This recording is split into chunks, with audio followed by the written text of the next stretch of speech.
si quieres sanar y saber cuáles son tus heridas y cuáles son tus patrones y cuáles son tus necesidades no resueltas, esta es la clave, porque al saber la necesidad, puedes empezar a nutrirte tú la necesidad de una manera adulta y a pedir que otros te la nutran de una manera clara. Vas a tener menos marcada la herida y van a disminuir mucho tus conductas tóxicas, ¿sí? Esto va a aumentar tu bienestar en general, psicológico y emocional. Hola y bienvenido a Psicología Espiritual. Yo soy Damián Orbañanos y aquí encontrarás respuestas a distintas preguntas que me hace mi audiencia en redes, así como investigación un poco más profunda sobre temas que surgen en la consulta. Si quieres tener la experiencia completa, ve a mi canal de YouTube, y si quieres agendar sesión, ve a mi sitio web www.damian.mx.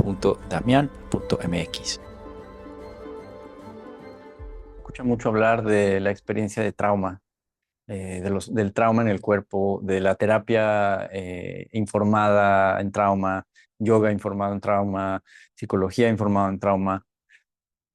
Eh, y si nos ponemos a pensar un poco en la infancia es un momento muy traumático. Si tú piensas en una experiencia de trauma, el trauma es una experiencia emocional dolorosa, intensa, demasiado intensa para que la psique, el cerebro, el sistema nervioso, las emociones lo puedan procesar en el momento y se genera una respuesta de congelamiento profundo para proteger el sistema y se genera una disociación en la psique. Se genera una disociación en el cerebro, digamos. Y la experiencia queda separada, queda dividida de la persona. Y uno de los síntomas de esto es la amnesia. Se genera amnesia, la persona no se acuerda. Si tú ves a una víctima de un trauma muy profundo, una violación, una escena de guerra, algo así, es normal que haya amnesia, un choque, un accidente. La gente no se acuerda.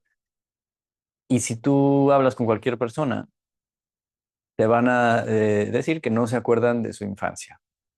Esto no es nada más por el trauma. La memoria, como la conocemos, la capacidad de memoria del cerebro, se desarrolla durante los primeros años. Entonces es normal que no tengas memorias claras de tus primeros años.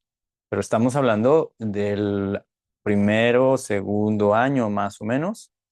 Y a partir de entonces es normal que la gente sí tenga algunos recuerdos de su tercer año de vida, desde su cumpleaños número 2, 2 y medio, 3.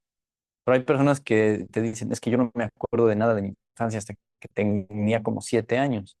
Eso ya lo consideramos clínicamente como amnesia. Pero ¿por qué un niño tendría amnesia de su vida normal? No tiene sentido. Excepto si lo vemos en el marco del trauma. O sea, ok, la infancia es traumática, ¿no? Pero ¿por qué? Si tuvo una infancia normal y fue un niño amado, sí, pero la experiencia interna subjetiva del niño es muy, muy dolorosa y es muy, muy traumática. ¿Por qué? Porque tiene necesidades emocionales muy claras que van de la mano con el desarrollo psicológico y biológico de un humano. Y esto es precioso porque son universales. Las necesidades quiere decir que todos los humanos tenemos las mismas necesidades psicológicas y emocionales durante los primeros años. Y tienen un lapso, tienen un marco de tiempo en el que necesitan ser llenadas, necesitan ser satisfechas. Cuando las ventanas de tiempo terminan, porque el desarrollo psicológico y biológico continúa su proceso, las necesidades ya no son tan importantes, se vuelven secundarias. Y como no se llenan a satisfacción de la persona, se genera un trauma y se genera una carencia que en el futuro se va a volver una serie de comportamientos y creencias inconscientes tóxicas, emocionales. Vas a decir, esta persona, ¿por qué es tan apegada, por qué su estilo de apego, por ejemplo, es evitativo o ansioso? Y si haces una especie de recorrido al pasado de la persona y exploras en terapia un poco, vas a encontrar que los traumas de ese niña o niño explican el tipo de apego. Por ejemplo, lo mismo puedes encontrar con adicciones, con capacidad de autogestión adulta en cuanto a relaciones, con el manejo con el dinero, sostener un trabajo. etcétera, etcétera, etcétera. Todo lo podemos claramente mapear a las primeras etapas de la infancia y esto se sabe, ¿no? En la psicología clínica se sabe que si tú tienes una infancia sana con un papá y una mamá, vas a tener más probabilidades de tener éxito, ¿no? Que si tienes, si vienes de una familia con un solo padre o un padre ausente, digamos, o madre ausente, tus probabilidades de ser un delincuente son mayores, etcétera, etcétera. O sea, esto está, hay mediciones de muchos años, ¿no? Entonces, ¿qué nos dice esto? Que la conducta tóxica, la conducta neurótica de un adulto, puede ser trazada y puede ser explicada claramente con necesidades no resueltas en la infancia. Pero más allá de eso, esas necesidades no resueltas en la infancia tienen una correlación muy clara con las heridas emocionales que tiene la persona.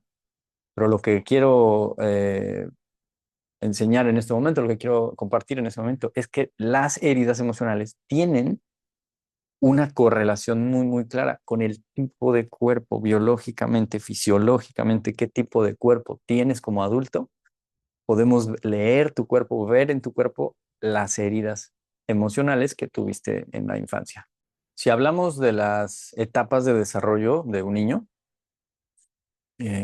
las podemos dividir aleatoriamente como queramos, pero si las dividimos en 5, tenemos una etapa que es la etapa de sobrevivencia, que es alrededor del nacimiento. El ser humano tiene que sentirse seguro de que está a salvo en la vida. Y como es totalmente indefenso, porque nacemos subdesarrollados, necesitamos que alguien nos proteja. Lo que el sistema nervioso quiere es sentirse seguro, protegido, con buena temperatura, ni frío ni calor, sin mucho ruido, ni luces fuertes, tranquilo. Una experiencia que replique estar en el vientre todavía, cercanía con mamá, con el cuerpo, ¿no? Muy a nivel animal, sensorial, ¿no? Esa es la primera etapa, la primera necesidad de sobrevivencia. La segunda necesidad es de nutrición, ¿no? De sentirnos nutridos. Ya no estamos constantemente nutridos por un cordón umbilical, ahora vamos desarrollando en nuestro cerebro mecanismos de saciación, respuesta de hambre, respuesta de sed, respuesta de frío, calor, y mecanismos cognitivos y cerebrales de saciación. ¿Cómo? Me siento bien. Me empieza a dar incomodidad, evacúo, me siento bien. Me siento incómodo, me cambian el pañal, me siento bien. Entonces empieza a haber como esta dualidad, ¿no? Decir, me siento nutrido, que hay algo que cuando estoy incómodo llena mi necesidad, me nutre. Y no solo eso, sino los sentidos empiezan a desarrollar, el olfato, que ya, bueno, nace maduro, el oído, la visión, empiezo a interactuar con el mundo. La segunda etapa dura más o menos un año y medio, es de sentirme nutrido.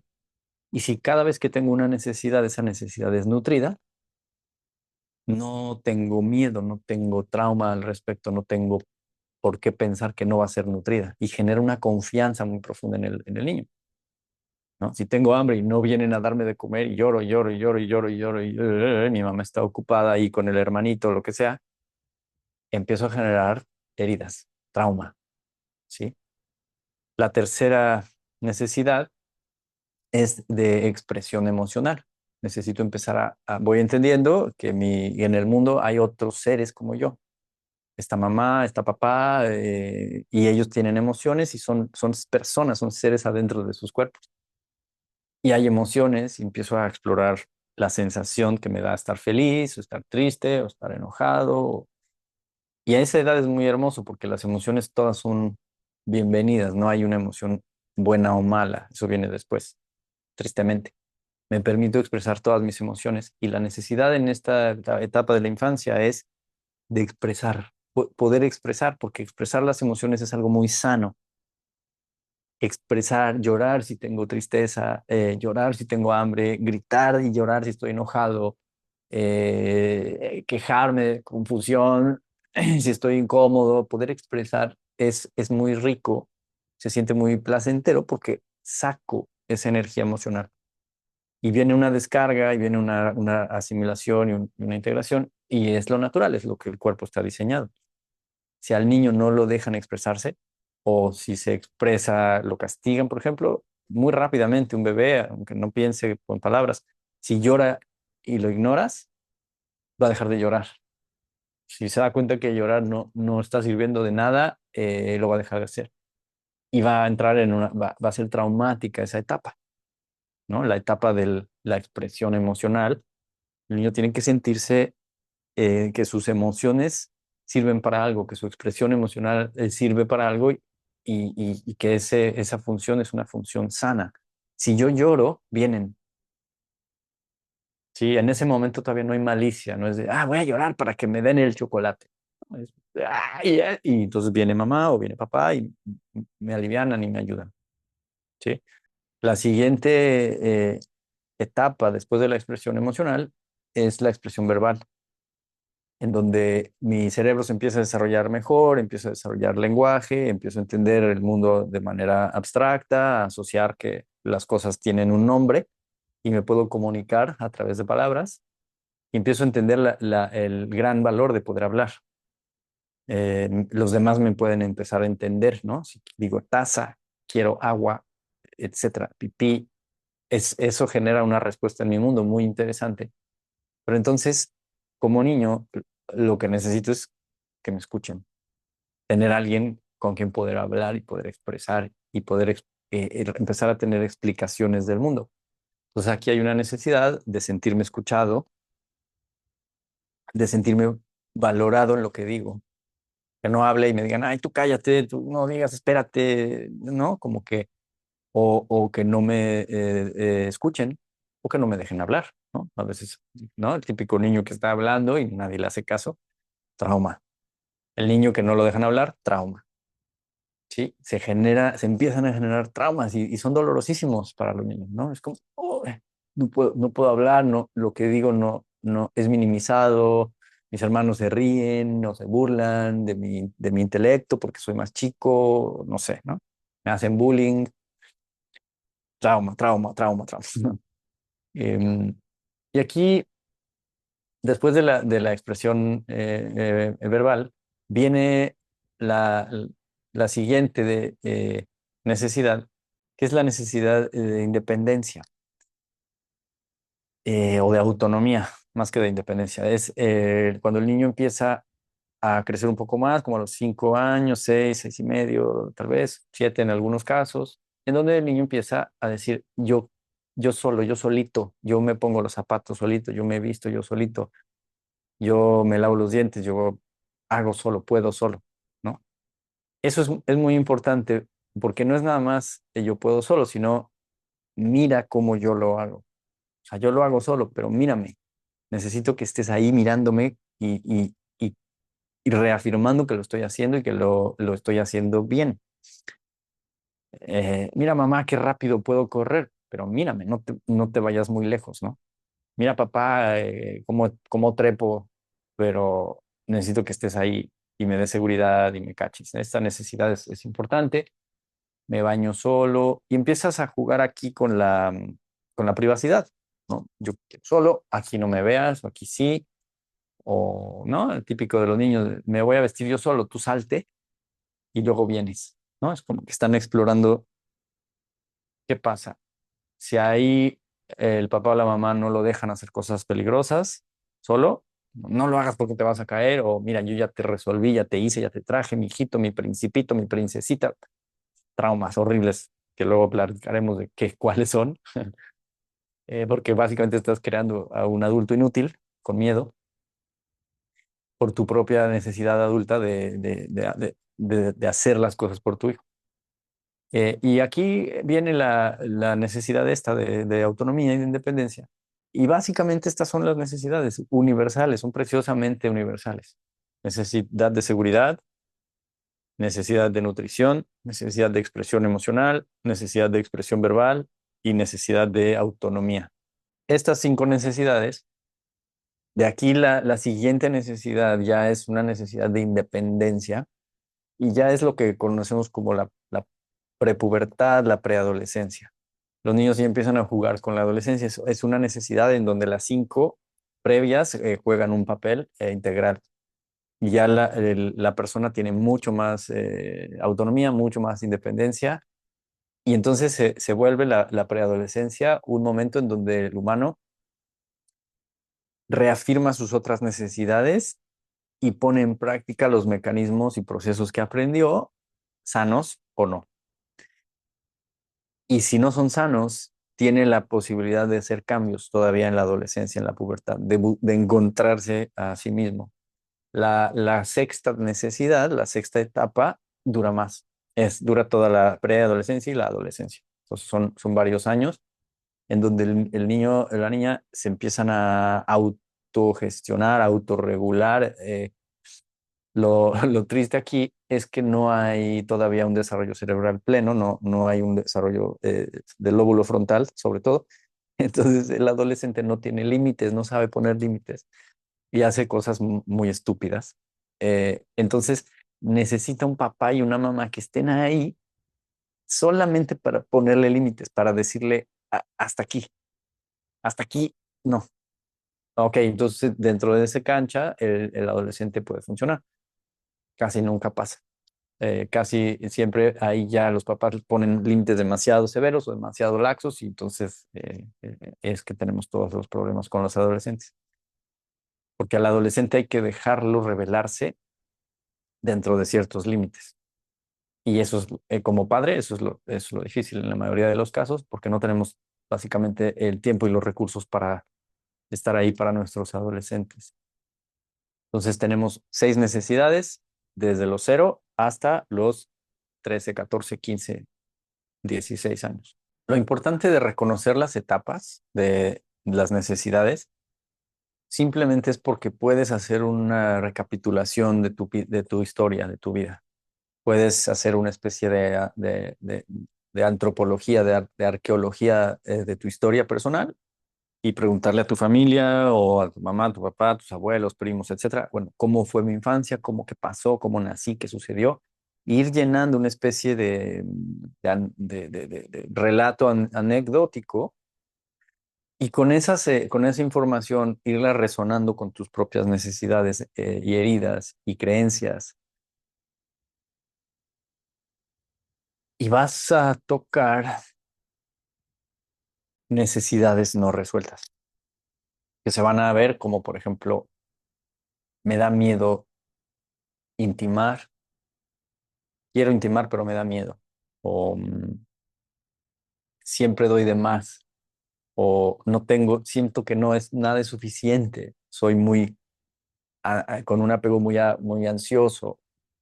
O tengo un apego muy evitativo y no confío en ti, no confío en nadie, no puedo confiar en nadie, tengo que controlar todo, ¿no? Te vuelves una persona muy controladora porque hay un miedo a que las cosas se salgan de control o te vuelves muy manipulador y desconfiado y son patrones adultos que son tóxicos. Vienen desde ahí, desde la infancia. Entonces, si yo logro encontrar cuáles fueron mis necesidades no resueltas y mis traumas, que no es algo difícil de identificar. Muchas veces el problema es que está tan normalizado que no lo vemos como circunstancias que generaron trauma profundo que haya que sanar. Está tan normalizado que los niños lloran y se sienten solos y que los niños los dejan solos o no se sienten parte de la familia porque hay un hermano mayor y un hermano menor y bueno, pues ni modo. Y es la vida, es así, ¿no? Mamá y papá pues hicieron lo que pudieron eh, y pues así creciste y es todo bien. Pero no todo bien, ahí hay traumas que hay que sanar como adultos, responsabilizarnos de nuestras necesidades no resueltas y decir, a mí me faltó amor, a mí me faltó ser visto, a mí me faltó sentirme reconocido, yo me sentí negligenciado, es un término que me gustaría introducir, en inglés es neglected. La negligencia parental es cuando papá y mamá están ahí, pero no están ahí suficientemente bien. Como que están, pero no están. Como que estuvieron, pero ni caso te hicieron, ¿no? Y el niño que se siente negligenciado, el niño que se siente no visto, eh, es un niño traumatizado. La negligencia es un crimen, ¿no? La negligencia médica, la negligencia laboral, la negligencia institucional, política, es una conducta castigable con crimen, es considerado un crimen, por obvias razones, ¿no? Eh, es terapéuticamente, eh, es peor un niño que sufrió de negligencia de parte de un padre durante toda su vida que un niño que no tuvo padre y tuvo una carencia traumática, obviamente, pero es más difícil sanar y los problemas que va a tener ese adulto si fue un niño negligenciado a que si fue un niño claramente abandonado.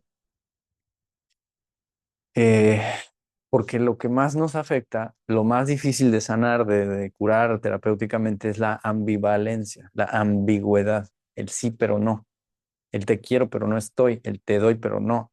Entonces, porque la conciencia no entiende qué está pasando y genera confusión, confusión, confusión, confusión, confusión. Y cuando eres un adulto y quieres hacer terapia y quieres explorar tu pasado y entrar a tus emociones en tu cuerpo, te pones a respirar, te pones a sentir, entras a terapia y no entiendo nada. Y es muy difícil, es más difícil. En cambio, si tú llegas a terapia y dices, bueno, cuéntame de tu infancia, y dices, "Ay, que mi papá mató a mi mamá y luego se suicidó, puta, eso es mucho trauma, ¿no? Pero está, por lo menos está claro. Entonces ya, ok, ahora, bueno, vive eso, ¿no? Odia a tu papá y vive toda esa experiencia de, te voy a matar, y obvio, pero es claro. Cuando hay confusión y hay ambivalencia, no es claro. Las personas a veces dicen, bueno, yo no tuve problemas, yo tuve papá y tuve mamá. Ajá, pero mi mamá era alcohólica, mi papá era mujeriego, nunca estaba, y esto y lo otro, y medio que sí que no. O, ¿no? Habían ahí infidelidades y entonces es más difícil. Te vas a tardar más y de repente como adulto vas a decir, ¿por qué? ¿Por qué no puedo tener una relación de pareja estable? ¿Por qué no tengo buena relación con el dinero? ¿Por qué todo me autosaboteo tanto? ¿Por qué tengo tanta ansiedad? ¿Por qué tengo una conducta tan adictiva? No entiendo si yo tuve una buena infancia. No. Entonces, ¿qué pasa? Cuando hay negligencia parental, tenemos que tratar a la persona como una víctima de trauma severo. Y eso no está normalizado en nuestra cultura. Entonces, ¿cómo puedo sanar mis heridas? ¿Cómo puedo saber si mis necesidades estuvieron o no resueltas? Normalmente, en todas las personas hay un momento en la infancia, digamos, en la primera infancia, de los 0 a los 7, en donde una de las necesidades es más, fue más carente que las demás. Es lo normal, es lo común. Por la cultura, la sociedad, normalmente los papás hacen lo mejor que pueden y llenan las necesidades de los hijos. Pero normalmente hay una, por cultura o social, o por tu familia, o por tu propia, o por genética, o por esta combinación de cosas, va a haber una necesidad que digas, híjole, ahí se generó más dolor, más trauma, más carencia en la persona. Y algo precioso es que conforme tu cuerpo va desarrollándose, la primera infancia, literalmente tus huesos son muy suaves, moldeables.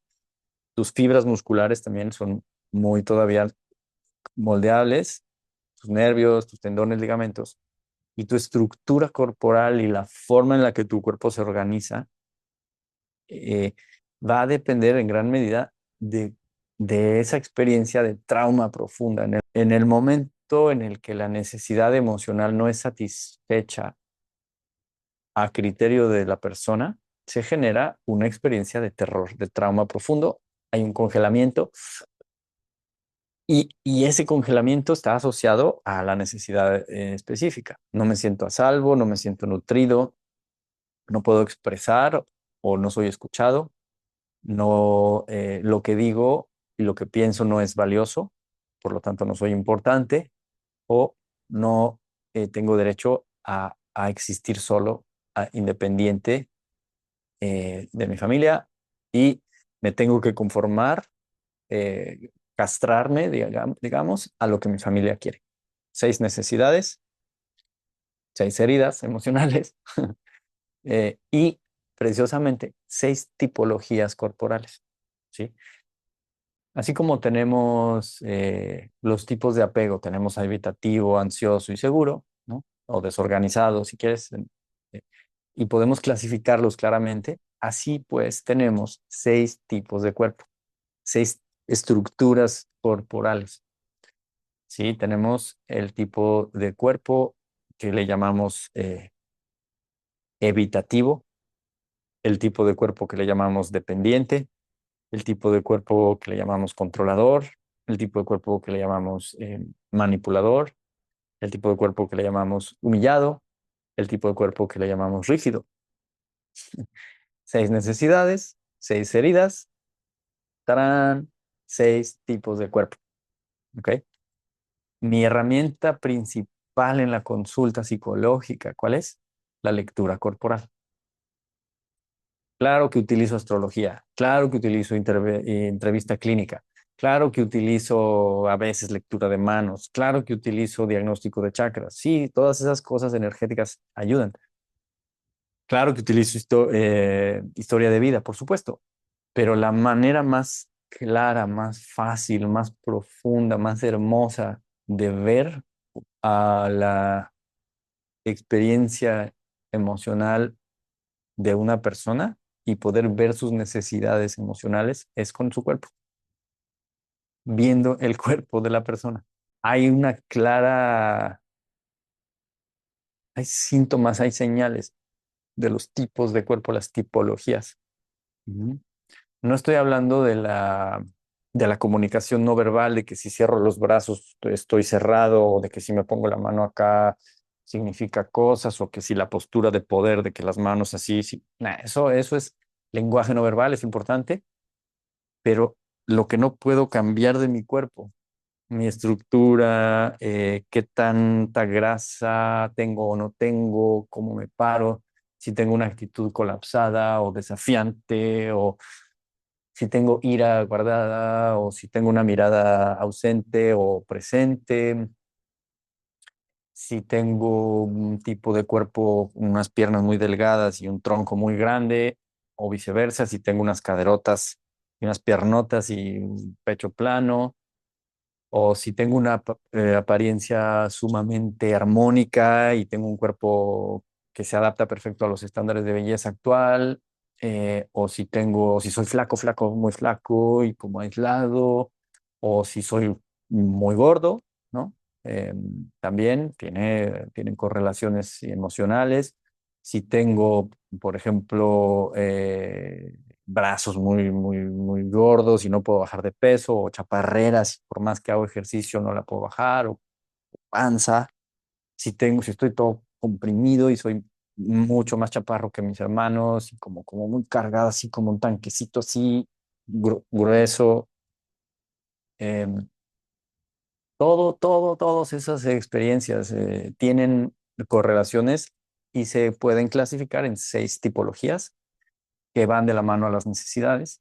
Cuando hablamos de las necesidades emocionales y de las heridas emocionales, hay actualmente 2 autores que son importantes. La más conocida tal vez es Lise Bourgois, creo que se dice. Lise Bourgois creo que es canadiense. Y ella escribió el libro de las heridas del alma, no sé si es cómo se llama, o las heridas emocionales, y lo popularizó. Em, Ella habla de las heridas emocionales y habla un poco de la causa de las heridas, pero no va a hablar de los tipos de cuerpo. Ahí es donde ella se queda corta. El otro autor es un holandés que se llama Van der Kolk, Besser Van der Kolk, y su libro es The Body Keeps the Score. Y empieza a hablar un poquito sobre la tipología corporal, pero no lo relaciona realmente con las heridas emocionales. Yo no entiendo por qué. Al que hay que leer es a Wilhelm Reich. Wilhelm Reich fue un genio muy adelantado a su tiempo. Fue un alumno de Sigmund Freud, médico austriaco. No sé si era alemán austriaco, pero vivían en Austria. iba a ser el sucesor de Freud en algún momento. Freud lo alababa mucho, era muy, muy brillante, pero empezó a encontrar que la energía sexual podía ayudar a curar a pacientes con histeria. Si podían lograr vivir abiertamente y libremente y sanamente su sexualidad. Y Reich empezó a romper muchísimos tabús del psicoanálisis, del análisis, o freudiano, digamos. Pero el problema es que Freud era una persona extremadamente traumada. Freud tenía fobia al contacto con la gente, no le gustaba que lo vieran, tenía muchos traumas, por eso se sentaba detrás de sus pacientes como médico para que no lo vieran. Eh, y, y Reich no tenía estos traumas, y empezó a darse cuenta que sus pacientes no respiraban bien, y los empezó a tocar, a ayudar a respirar, lo que hoy en día se llama breathwork, que la gente muy ilusamente piensan que están inventando técnicas de catarsis y de respiración. Si leyeran a Reich, se darían cuenta que en 1920, 1930, este hombre fue pionerazo de todo esto. Y sin darse cuenta, Reich descubrió algo que le llamó el orgón. El orgón es una palabra que él descubrió, esta energía que circula por el cuerpo de los pacientes cuando logran liberar su emoción y su respiración, generando como ciertos temblores y ciertos movimientos ondulatorios que producen sanación psicológica espontánea, digamos. A esta energía de orgón está formada por dos palabras, origen y orgasmo, porque hay una especie de movimiento así, y no es otra cosa que el prana o el chi, pero Reich no sabía, ¿no? Que los chinos y los hindús lo habían descubierto miles de años antes y habían técnicas para despertar, purificar y desarrollar el orgón, el chi. Pero Reich encontró una forma terapéutica para usar el chi para sanar la psique, que fue fabuloso. Desarrolló su terapia, le llamó vegetoterapia, porque lo que buscaba era producir una experiencia en el sistema nervioso simpático y parasimpático, que también le llamamos sistema nervioso vegetativo, que es cuando estás en relajación, ¿no? Regresar a un estado de relajación sana.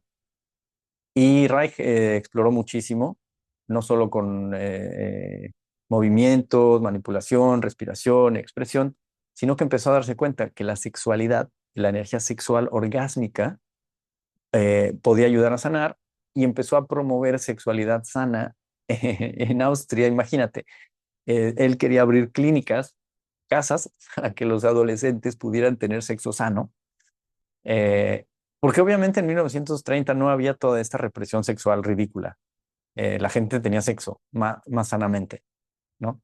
Y Reich estaba muy adelantado a la cultura, a la época. Entonces, claro, los psicoanalistas, todos reprimidos médicos del establecimiento victoriano de Austria, imagínate, en 1920, se le fueron encima, lo corrieron de la asociación por hablar de sexo. Luego los comunistas también lo corrieron, los judíos también lo corrieron porque no encajaba en ningún lado, porque sus ideas eran tan revolucionarias. Eh, Se escapó de la guerra mundial y acabó en Estados Unidos, medio hablando de energía, hablando de chi. Inventó unas cámaras para generar energía, capturar energía, que son fabulosas. Inventó distintos aparatos para capturar y transformar esta energía. Hoy unas las conocemos como las orgonitas, que es una versión muy, muy sencilla de un acumulador de orgón. Eh, y, y ya su experimentación se fue tan lejos que lo tacharon de loco, pero empezó a curar cáncer, empezó a curar muchísimas enfermedades. Eh, y en los 50, cuando la farmacéutica empezó a darse cuenta que podían generar cáncer a través de la alimentación, este cuate estaba curando cáncer. Y pues claro, lo metieron a la cárcel, lo desacreditaron, eh, lo tacharon de loco y se murió misteriosamente en la cárcel. Eh, y toda su investigación fue desacreditada. Hoy en día sus aparatos son ilegales. Son ilegales, obviamente, en Estados Unidos. Gracias a Dios, en México no. Todavía puedes construirte tu cámara de orgón y trabajar el chi. Y su terapia la desarrollaron de distintas escuelas. Sobre todo la terapia de Reich fue desarrollada por dos de sus alumnos, tres de sus alumnos. Uno es Alexander Lowen, que creó la terapia bioenergética. El otro se llamaba Pierre Racos, que creó una escuela que hoy en día se llama Core Energetics. Y la tercera fue una viejita preciosa que me tocó conocer en Irlanda, que se llamaba Gerda Boyesen y desarrolló una terapia que se llamaba biodinámica. Estas tres personas, Gerda nadie la conoce, pobrecita, no le interesó la fama ni nada, no publicó, pero los otros dos publicaron, Pierre Racos y Lowen, y entonces tienen ahí estas tres líneas de terapia que viene de Reich. Y hoy en día las escuelas de Pierre Racos y de Lowen y de Boyesen han desarrollado otros terapeutas, que es lo que hoy en día se conoce como terapia somática. Todo lo de somatics y armaduras corporales y la terapia corporal, todo lo de terapia informada en el trauma, en el cuerpo, viene de Wilhelm Reich. Eh, y yo lo estudié con mi maestro adora a Reich, lo tienen en muy alta estima porque Reich juntó la psicología con la energía, sin saber. Llegó a ello de manera solamente empírica científica. Reich era un gran científico y explorando, haciendo experimentos, empezó a encontrar es que lo único que puede explicar lo que está pasando aquí es una energía que no podemos ver. Mm. Y lo precioso es que Reich desarrolló un tipo de terapia en donde el paciente puede, a través de expresar emocionalmente, expresar energéticamente, pegando, golpeando, llorando, gritando, encontró que eh, se produce una experiencia espontánea de liberación y que hoy en día, si te fijas, le llaman cosas como Kundalini Activation, todas estas cosas, pero le falta el aspecto terapéutico de qué estás integrando, porque no es nada más tener los movimientos así, ¿no? Que los ves en Tulum, en los retiros, ahí nada más como chapulines ahí saltando así. eh, Tienes que ir primero a la herida y conectar de alguna manera con la parte, con la memoria dolorosa, porque si no, no hay sanación, nada más hay una sobrecarga de energía que puedes producirla de mil maneras, eso no es difícil, con movimiento, con música, con sustancias, incluso colectivamente, con histeria colectiva, puedes tener estas experiencias. Esto lo vemos, por ejemplo, en todas las iglesias estas raras donde el, el predicador llega y toca y la persona entra. Eso es fácil, como una especie de hipnosis colectiva, pero eso no te cura, ¿no? Por si no, toda la gente que haría sesiones de carismáticas y todo esto de Kundalini Activation, pues ya no tendrían heridas, ya no tendrían traumas, y no lo vemos. De hecho, por ejemplo, a mí, yo estoy muy cerca, mucha gente que está en todo este tema de Kundalini Activation, todo esto, y los ves y dices, bueno, tiene más ego que los demás, más soberbia, más envidia, no se están curando, no está funcionando. Peores relaciones. eh, entonces, una cosa es la energía, producir la experiencia energética del orgón en el cuerpo. Reich a esto le llamó el reflejo del orgasmo, no porque tengas un orgasmo, que puede ser, pero no es la meta, sino porque el movimiento es como eh, la experiencia postorgásmica. Es una ondulación espontánea, natural, pero debe de venir acompañada previo de una catarsis emocional y la catarsis en sí misma no te cura. esto es algo muy importante. Tener una catarsis no te va a quitar el problema. La catarsis tiene que venir acompañada de una experiencia previa de conectar con el material, con el contenido doloroso, con el contenido de trauma, de poder accesar la memoria de trauma en parte, porque hasta que no vas viviendo la catarsis, poco a poco va entrando tu cerebro a vivir la memoria. Entonces es un proceso delicado que hay que ir regulando. Normalmente para eso se necesita un terapeuta, por eso. Entonces, lo que es precioso, por ejemplo, es ver las escuelas espirituales india y tibetana, por ejemplo, que hablan de karma, de samskaras, de meridianos, de experiencias guardadas en los canales. Y si lo relacionamos con la psicología catártica, la psicología de trauma, vemos que activar un trauma es lo mismo que despertar un karma o un samskara en los canales, en los meridianos.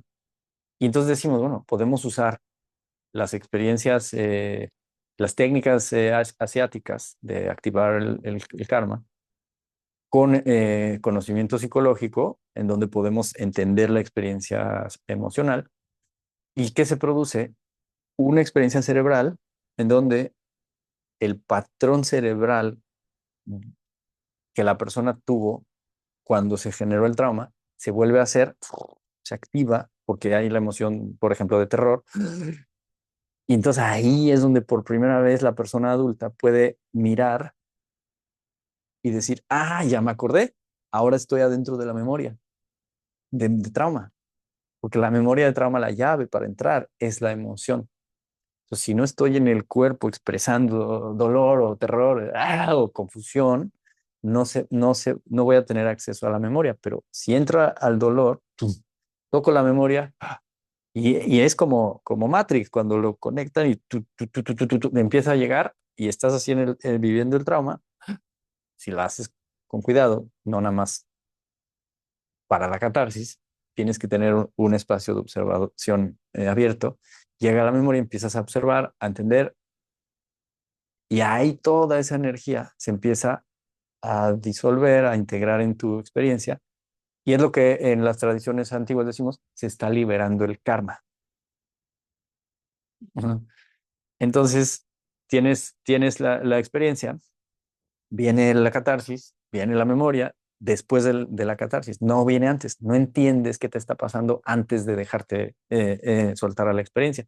Te entregas a la experiencia con respiración, con expresión, te llega todo y luego hay un momento de... Y ahí viene el reflejo del orgasmo. ¡Wow! Y te va llegando contenido que se está integrando. Y aquí es donde después, e incluso días después, en la noche, al dormir, empiezas a soñar cosas importantes, sueños, así que, ¡ay, qué sueño! Se sigue integrando. Y después, ¿qué pasa? Dices, ya no tengo mi necesidad tóxica, ya este comportamiento neurótico ya no está tanto, ya me volví más buena onda, ya no le grito tanto a mis hijos o a mi mamá, o ya perdoné, pero hay que vivir previamente eso. Y ahora, ¿qué pasa? Tengo más claridad. Ujú. ¿Y qué va a pasar? Tu cuerpo físico va a cambiar, se va a mejorar, se va a ver más bonito, más sano, más armónico, más bello. No cambia drásticamente si ya eres un adulto. Eh, digamos, después de los 20, 25 años ya es difícil que cambie y obviamente más adelante, entre más viejo seas, menos te cambia el cuerpo. Sí se ve mejor, sí se ve más armónico. Es donde llegas con la gente y te dicen, wow, te ves muy bien, que, te, que algo te pasó. Sí, y ahí es que hubo una integración interna, psicológica, emocional, existencial, este proceso, que puede pasar por muchas causas, ¿no? Pero si lo haces terapéuticamente, es rápido, es fácil relativamente. eh, ¿Cuál es el inconveniente? Te cuesta dinero, ¿no? O sea, no se te da en la vida cotidiana, pero te garantizas en la terapia que no hay olas, que no hay repercusiones emocionales, kármicas, de relaciones, de vínculos con otras personas, porque toda esa negatividad la sacas en un espacio cerrado con tu terapeuta en donde no hay problema.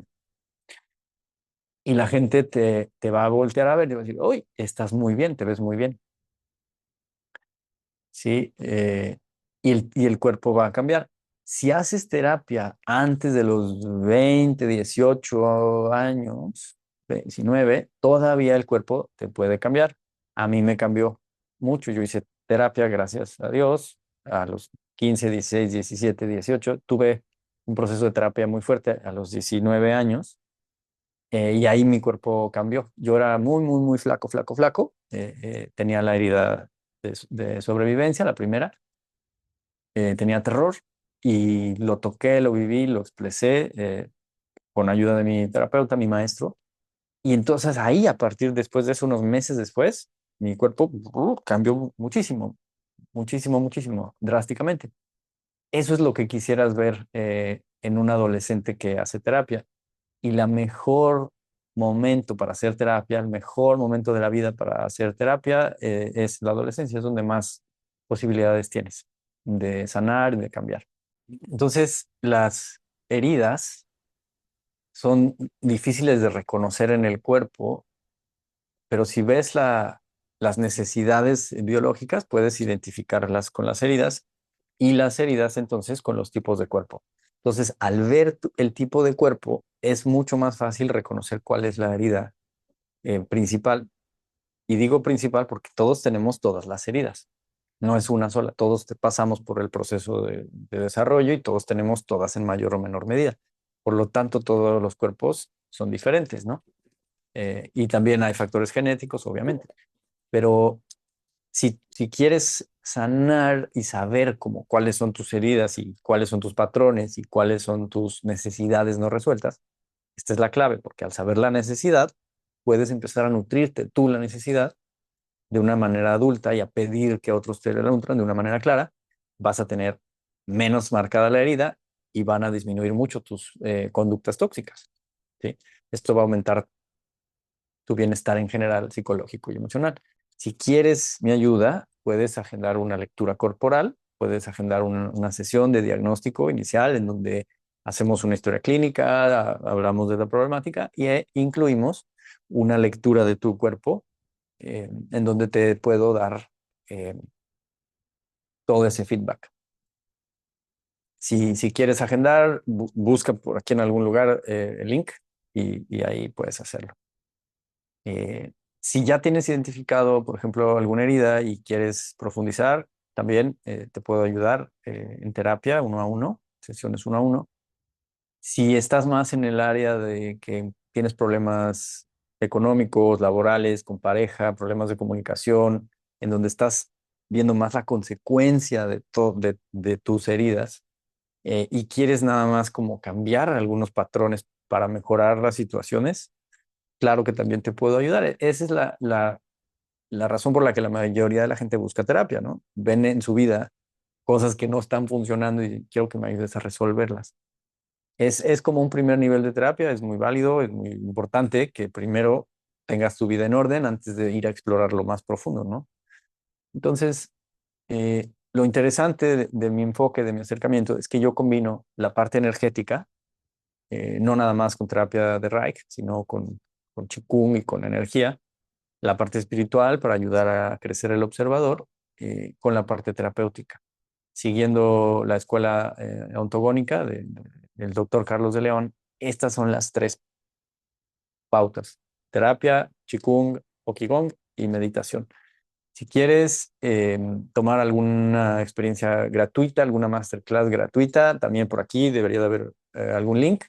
Y si no, también te invito a mi membresía. La membresía te da acceso a más de 12 cursos, y son muchas horas de contenido en donde exploro mucho más a profundidad cada uno de estos temas, para que puedas ir aprendiendo más y más y más acerca de las heridas y entendiendo más de las necesidades, y sobre todo técnicas muy valiosas, muy concisas para ir sanando, ir nutriendo.